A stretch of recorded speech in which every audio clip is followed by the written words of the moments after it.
ఒక విషయము ఈరోజు చాలా స్పష్టంగా, ఎందుకంటే చాలా సందర్భాల్లో బీజేపీ ఢిల్లీలో ఉన్నటువంటి కేంద్రంలో ఉన్నటువంటి బీజేపీ నాయకులు కానివ్వండి, లేదా కొంతమంది సెంట్రల్ మినిస్టర్లు కానివ్వండి, సోనియా గాంధీ గారి గురించి, రాహుల్ గాంధీ గారి గురించి, వారి కుటుంబాన్ని గురించి చాలా సందర్భాల్లో అనేక సార్లు లేని ఉన్నట్టుగా మాట్లాడడము, బురద జల్లే కార్యక్రమాన్ని సెంట్రల్ బీజేపీ కమిటీ ప్రయత్నాలు చేస్తూనే ఉన్నారు, కుట్రలు చేస్తూనే ఉన్నారు. ఒక రకంగా ఏ రకంగా వాళ్ళని ఇబ్బంది పెట్టాలనే ప్రయత్నాలు కూడా వాళ్ళు చేస్తున్నారు.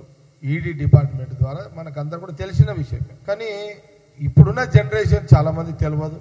ఎందుకంటే కొన్ని సంవత్సరాలు గడిచిపోయిన తర్వాత సహజంగా చాలా మందికి చరిత్ర పట్ల కొంత తెలవడం తెలుసుకోవడం తప్పని నేను అంటలేను, కానీ చెప్పేవాళ్ళు ఉంటే తెలుస్తుంది. అందుకే నేను ఈరోజు కొన్ని విషయాలు నేను చెప్పడం జరుగుతుంది.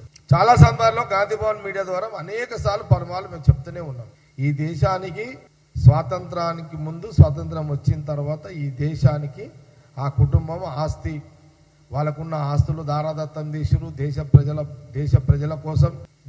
ప్రజల కోసము ప్రాణ త్యాగాలు చేసిరు. ప్రధానమంత్రులుగా ఉండి అనేక దేశ ప్రజల భద్రత, దేశ ప్రజల ఆహార భద్రత, దేశ ప్రజల రక్షణ భద్రత, దేశ ప్రజల తరతరాల భవిష్యత్తు భద్రత, ఇన్ని భద్రతలతో కూడుకున్న పరిపాలన రాహుల్ గాంధీ గారి యొక్క కుటుంబం ఆనాటి నుంచి ఈనాటి వరకు చేస్తూనే ఉన్నారు ఈ భూమి మీద.